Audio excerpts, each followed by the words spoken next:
સ્વામિત્રણ જય સોમનાથ. ઓમ નમઃ શિવાય. પ્રિય મિત્રો, તમારો દિવસ શુભ રહે, મંગલમય રહે. શુભકામના. હું બિલીમોરાથી જોગીભાઈ વ્યાસ આપ સૌનું આપણી જોગેશમાં પુનઃ હાર્દિક સ્વાગત કરું છું. મિત્રો, આજરોજ જોઈશું આજનું શુભ પંચાંગ. આજે તારીખ છે 21/3/2025 શુક્રવાર. ફાગણ વદ સાતમ તિથિ છે. આજની સાતમને મારવાડી સાતમ તરીકે ઓળખવામાં આવે છે. શીતળા સાતમ તરીકે પણ ઓળખવામાં આવે છે. આજે જે બાળકનો જન્મ થાય છે એની તિથિ ગણાય છે સાતમ. આ સાતમ તિથિ આજે મળસ્કે 2:46 શરૂ થઈ આવતીકાલે સવારે 4:25 પૂર્ણ થઈ જશે. આજે જે બાળકનો જન્મ થાય છે નક્ષત્ર ગણાય છે જ્યેષ્ઠા. આ જ્યેષ્ઠા નક્ષત્ર આજે આખો દિવસ રહેશે અને આવતીકાલે મળસ્કે 1:46 પૂર્ણ થશે. આ જ્યેષ્ઠા નક્ષત્રમાં જ્યારે પણ કોઈ પણ બાળકનો જન્મ થાય છે તો માતા પિતાને મુખ જોવામાં વાંધો નથી, પણ જ્યેષ્ઠા નક્ષત્ર એટલે કે એનાથી જે મોટું હોય તેનો નાશ કરનાર બનતું હોય છે, પોતાનો પણ નાશ કરનાર બનતું હોય છે. એટલે જ્યેષ્ઠા નક્ષત્રમાં જ્યારે બાળકનો જન્મ થાય ચોક્કસ પૂજાવિધિ કરી લેવી. આજે જે બાળકનો જન્મ થાય છે એનો યોગ ગણાય છે સિદ્ધ. આ સિદ્ધિ યોગ આજે સાંજે 6:41 પૂર્ણ થઈ જાય ને ત્યાર પછી જે બાળકનો જન્મ થાય એનો વ્યતિપાત યોગ ગણાશે. આ વ્યતિપાત યોગમાં પણ જન્મ હોય તો બાળકની વિધિ કરાવી લેવી. વ્યતિપાત યોગને કારણે જીવનમાં ખૂબ ઉત્પાત પણ થતા હોય છે અને શરીરની અંદર ખૂબ ગરમીનું પ્રમાણ વધી જતું હોય છે.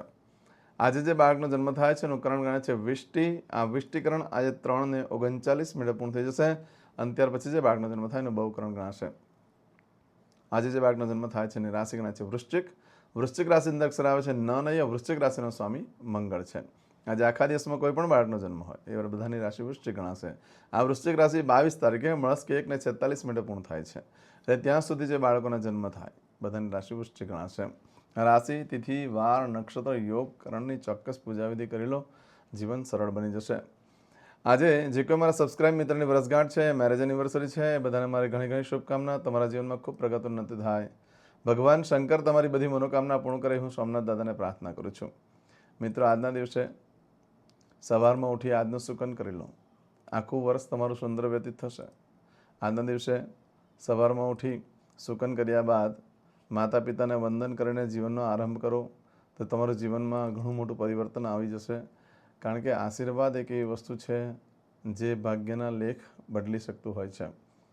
તો ખાસ કરીને આજે સવારમાં ઉઠી ભગવાનને વંદન કરો, દેવસ્થાનમાં પગે લાગો, આજનું સુકન કરી લો, માતા પિતાને વંદન કરી લો. આજે જો તમારે મારા કોઈ સબસ્ક્રાઇબ મિત્ર, મારા ઘર પરિવારમાંથી કોઈ પણ સદસ્ય કોઈ પણ જગ્યા પર આજે કોઈ ઇન્ટરવ્યૂ આપવા જઈ રહ્યા છે, કોઈ નોકરી ધંધા માટે જઈ રહ્યા છે, કોઈ નવો ધંધો ચાલુ કરવા જઈ રહ્યા છે, પરીક્ષા આપવા જઈ રહ્યા છે, દેશ વિદેશની યાત્રા માટે જઈ રહ્યું છે, આજે કોઈનું ઓપરેશન, કોઈની ડિલિવરી, કોઈની સગાઈ, કોઈની છઠ્ઠીની પૂજા, આવી કોઈ પણ કાર્ય કરવા તમે જઈ રહ્યા છો તો આજે ચોક્કસ પ્રકારે શુકન કરીને જજો. આજનો દિવસ બહુ યોગ્ય ન હોવાને કારણે અનિવાર્ય સંજોગોમાં જ કામ કરજો. આજના દિવસે કોઈ પણ કાર્ય કરતાં પહેલાં જે નિયમ પ્રમાણે ડેઇલી કરવાની વસ્તુ છે તેમાં આજે શુક્રવાર છે. માસીને, મોટી બહેનને વંદન કરો, માતાને પગે લાગો, પત્નીની સાથે બહાર ફરવા જાઓ, પત્નીને સારી વસ્તુ લઈ આપો, સારી ગિફ્ટ લઈ આપો, એનાથી લક્ષ્મીદેવી પ્રસન્ન થાય છે. આજે મિત્ર સાથે પણ ફરવા જવાનો યોગ ગણાય. મિત્ર સાથે ફરવા જાઓ, સારું સારું ખાઓ, આનંદ મસ્તીથી રહો, એનાથી લક્ષ્મીદેવી ખૂબ પ્રસન્ન થાય છે. એકબીજા વચ્ચે પ્રેમ ભાવ વધી જશે. આજના દિવસે તમે કોઈ પણ કાર્ય કરવા માગો છો તો તેમાં પણ એક ચોક્કસ શુભ સમય હોય છે. એ સમય આપણે જોઈ લઈએ. આજે સવારે 6 થી 10:30 વાગ્યા સુધીનો સમય શુભ રહેશે. આજે બપોરે 12 થી બપોરે 1:30 સુધીનો સમય શુભ રહેશે. આજે સાંજે 4:30 થી સાંજે 6 વાગ્યા સુધીનો સમય શુભ રહેશે. તેમજ રાત્રે 9 થી 10:30 વાગ્યા સુધીનો સમય શુભ રહેશે અને રાત્રે 12 થી આવતીકાલે મળસ્કે 4:30 સુધીનો સમય શુભ રહેશે. આ સમયગાળા દરમિયાન તમે કોઈ પણ કાર્ય કરો છો તો એ કાર્યમાં તમને દિવ્ય સફળતા પ્રાપ્ત થાય છે. પરંતુ મિત્રો, જો તમારી કોઈ વસ્તુ આજે ચોરાઈ ગઈ, ખોવાઈ ગઈ તો મળવાની શક્યતા બિલકુલ નથી.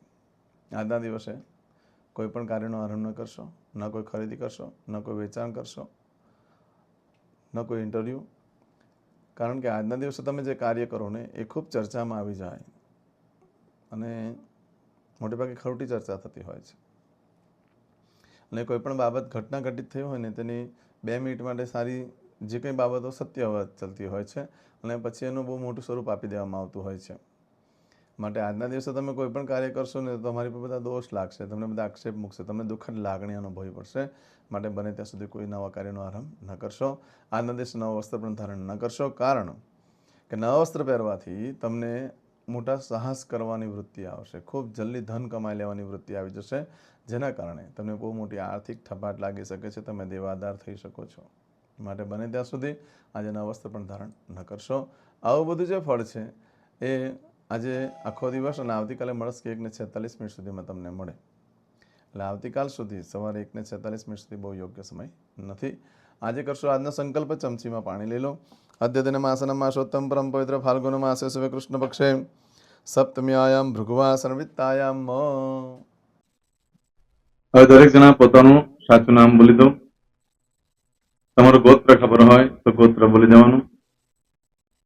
પછી બોલવાનું છે અહમ, મમ, આત્મન, શ્રુતિ, સ્મૃતિ, પુરાણોક્ત, પુણ્ય, ફલ, પ્રાપ્તિ, અર્થમ, અપ્રાપ્ત, લક્ષ્મી, પ્રાપ્તિ, અર્થમ, પ્રાપ્ત, લક્ષ્મી, ચિરકાલ, સૌ, રક્ષણાત્મક, લોકેવા, સભાયામ, રાજદ્વારે, વ્યાપારે, વિદ્યા અભ્યાસે, દેશે, વિદેશે, સર્વત્ર, યશ, કીર્તિ, વિજય, લાભાદિ, પ્રાપ્તિ, અર્થમ, મમ, અખિલ, કુટુંબસ્ય, આયુ, આરોગ્ય, ऐश्वर्यादि, प्राप्ति, अर्थम, मम, जन्म,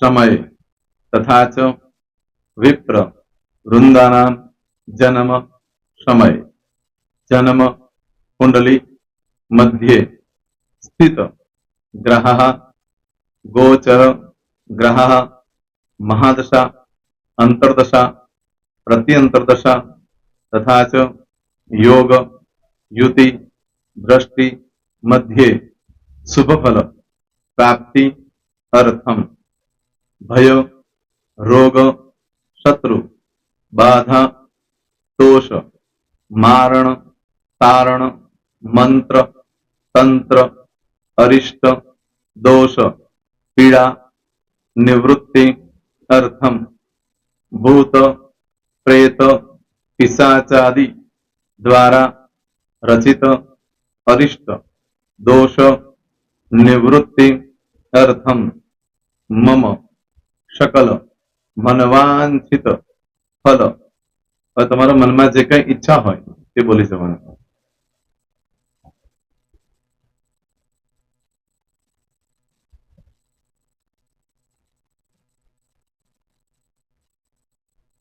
બોલવાનું અનુસારતઃ सकल मनवांछित फल प्राप्ति अर्थम.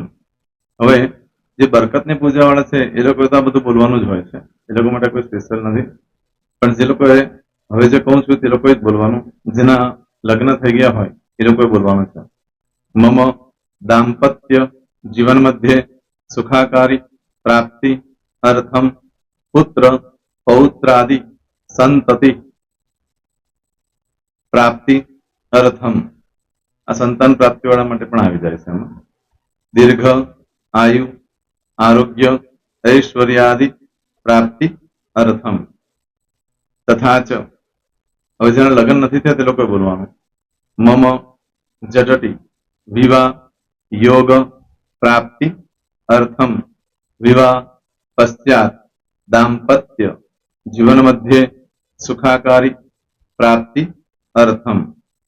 હવે જે લોકોને સંતાન પ્રાપ્તિ નથી, જે લોકોને સંતાન પ્રાપ્તિ છે કરવી છે એ લોકોએ બોલવાનું. મમ દાંપત્ય જીવન મધ્યે સુખાકારી પ્રાપ્તિ અર્થમ તથા ચ દીર્ઘ આયુ આરોગ્ય ऐश्वर्यादि समन्वित संतति सुख प्राप्ति अर्थम. હવે જે અભ્યાસ કરી રહ્યા છો છોકરા વિદ્યાર્થીઓ છે તે લોકોએ બોલવાનું છે. મમ વિદ્યા અભ્યાસ મધ્યે ઉત્તરો ઉત્તર પ્રગતિ ઉન્નતિ સાનુકૂલતા પૂર્વક દિવ્ય સફળતા પ્રાપ્તિ અર્થમ. હવે જે લોકો વિદેશમાં જવા માંગતા હોય કે સીટમાં જવા માંગતા હોય, મતલબ ભારત દેશની બહાર જઈને ધંધો વેપાર કરવા માંગતા હોય એ લોકોએ, અથવા વિદેશ જવા માંગતા હોય કાયમ માટે, એ લોકોએ બોલવાનું છે.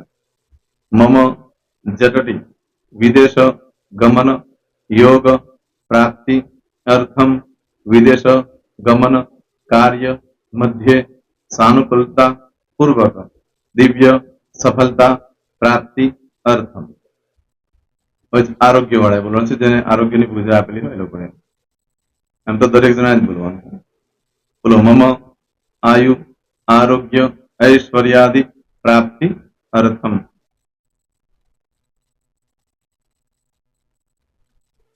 દરેક જણા બોલવાનું. सकल मनवांछित फल प्राप्ति अर्थम अद्य दिने प्रधान देवतानां नित्य दिन अनुसारतः पूजन अर्चन कर्मणि अहम करिष्ये। પાણીવાળી થાળીમાં પાણી મૂકી દેવાનું છે. હવે તમારી બધી પૂજા જે મેં આપેલી છે એ પૂજા થઈ જાય, અથવા તો તમે રોજ પૂજા કરતા છો, મારી પાસેથી નથી લઈ ગયા, એ પૂજા થઈ જાય પછી ફરી પાછી ચમચીમાં પાણી લેવાનું. અહીંયા વિડીયોને સ્ટોપ કરી દેવાનું.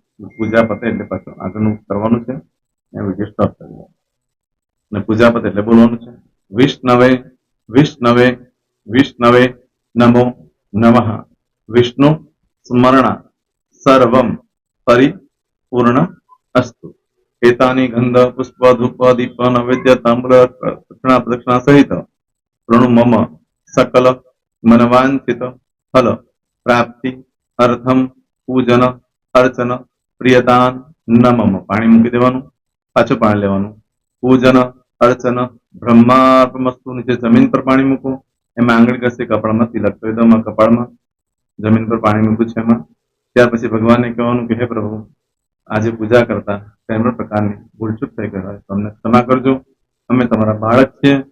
પ્રભુ, તમારો ખૂબ આભાર માનું છું. આજે મારી પાસે તમારી પૂજા કરાવી, મારી મનોકામના પૂર્ણ કરી.